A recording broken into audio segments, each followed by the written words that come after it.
This is a country that could vanish from the map in just 25 years. A place smaller than most cities, yet facing a crisis no other nation has ever known. Slowly, year by year, the ocean swallows homes, streets, and memories. Families who have lived there for generations may soon have nothing left to call their own.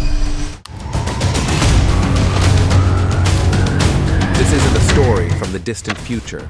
It's happening now, and the clock is ticking. For one tiny nation, the world has already drawn a before and after line, and the after could be completely underwater. How does a country survive when its very ground vanishes beneath its feet? What will happen to its people, its culture, its identity when the waves take it all away? And most importantly, can anything be done to stop it?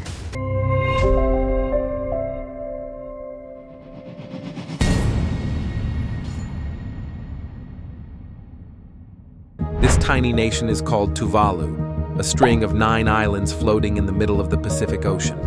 With just over 11,000 people, it is smaller than many cities, but its story is far bigger than its size. Life here follows the rhythm of the ocean, fishing, farming, and traditions passed down for generations. Tuvalu is more than land and homes. It is culture, history, and community. But with the ocean rising, the question lingers: how can a nation survive when there is almost nowhere to run, and the very ground beneath its feet is slipping away? Tuvalu's islands are not mountains or hills. They are atolls, ring-shaped formations built from coral. Over centuries, sand and soil have gathered, creating flat land barely above sea level. On average, the country rises only 2 meters above the ocean. The highest point is less than 5 meters.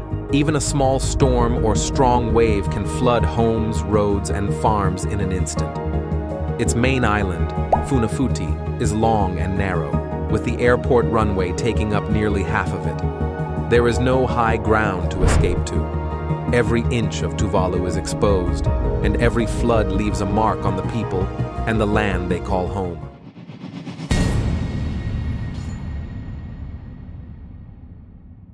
The ocean around Tuvalu is rising faster than almost anywhere else on Earth. Since 1993, sea levels have climbed about 15 centimeters, 1.5 times the global average. By 2050, it could rise another 20 to 30 centimeters.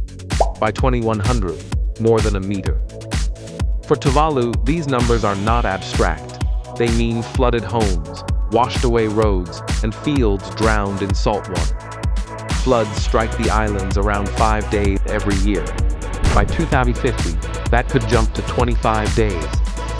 And by 2100, nearly every day might bring water into people's lives. The clock is not just ticking, it is drumming louder, and almost no land is safe enough to escape its reach.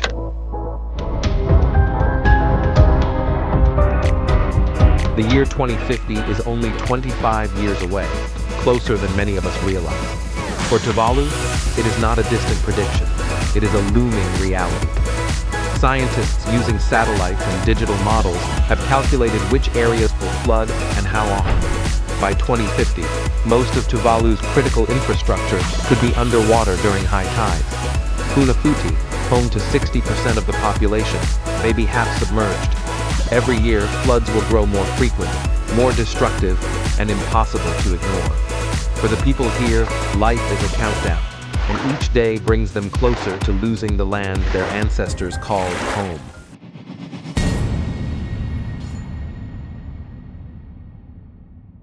Tuvalu is fighting back, but the battle is almost impossible. The country has created artificial land, built seawalls, and experimented with salt-resistant crops. Every effort is a lifeline, but the scale of the problem is immense. Tuvalu is tiny, with limited money and resources, relying heavily on international support from countries like Australia, New Zealand, and the UK. Even with help, the ocean rises faster than these defenses can hold. Each wave that sweeps over the islands is a reminder: nature cannot be fully controlled. The question is no longer about effort, it is about survival.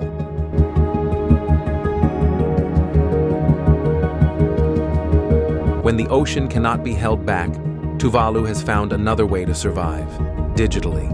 The government is 3D scanning every home, street, tree, and even cultural treasures.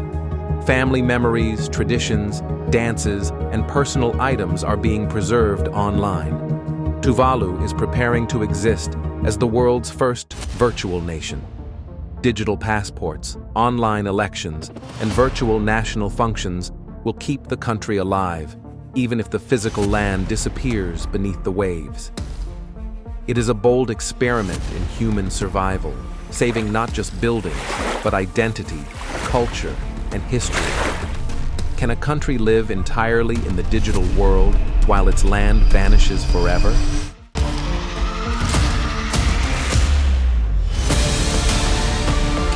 In a historic first, Tuvalu is helping its people escape a disappearing homeland, one climate visa at a time. In 2022, it signed a treaty with Australia to provide permanent residency for 280 citizens each year. Thousands applied, over 80% of the population, hoping for a chance to continue their lives on safe ground. Selection is by lottery, giving everyone an equal chance. At this pace, it could take decades for the entire population to move. Families face a heart-wrenching reality, leaving the turquoise waters and white sands they have known all their lives, not for opportunity, but for survival. What happens to a nation when most of its people are gone?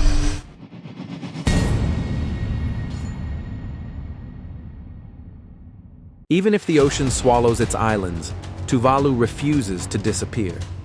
International law requires defined land and a permanent population for sovereignty. Tuvalu is rewriting those rules. The nation has amended its constitution, declared itself a virtual state, and appealed to the United Nations to secure its maritime boundaries, even if every island sinks. Every cultural artifact, every tradition, every memory is preserved digitally. Tuvalu proves that a country is more than land. It is its people, its identity, and its culture. Can a nation truly survive without the ground beneath it? Or is this the world's first country to live entirely in memory?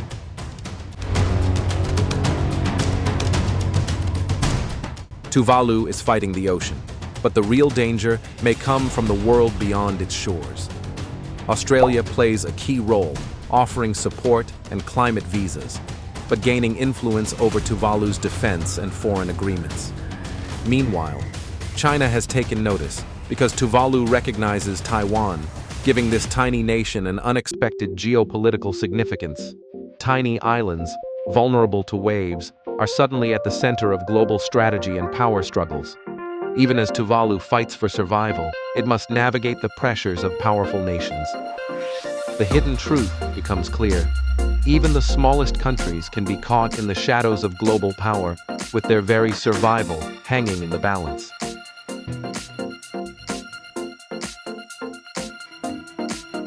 Tuvalu's fight is only the beginning. Other nations are next. Nauru, Kiribati, and the Marshall Islands are also at risk, even though they have contributed almost nothing to global emissions.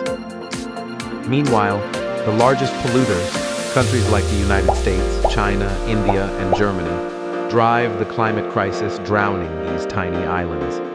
The injustice is staggering. The smallest nations, with the least power, are paying the highest price. Tuvalu's story is a warning for the whole world. If entire countries can vanish, what happens to the millions living in vulnerable coastal cities? The ocean rising is not just their problem, it is a warning for all of humanity. Are we ready to listen before it's too late?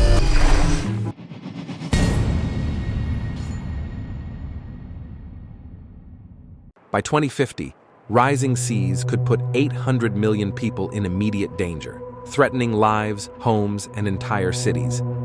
Cities like Mumbai, Kolkata, and Dhaka face floods. Homes, roads, livelihoods, all could be destroyed. The economic damage alone could reach trillions of dollars. Even far from the Pacific, No coast is completely safe. Tuvalu stands as a warning, a small, visible example of a problem that could touch every continent. From storm surges to flooded streets, the ocean doesn't negotiate. Every inch of water creeping inland is a reminder.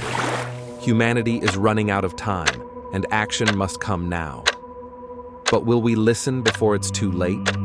Tuvalu's story is more than islands disappearing. It is a warning for the world.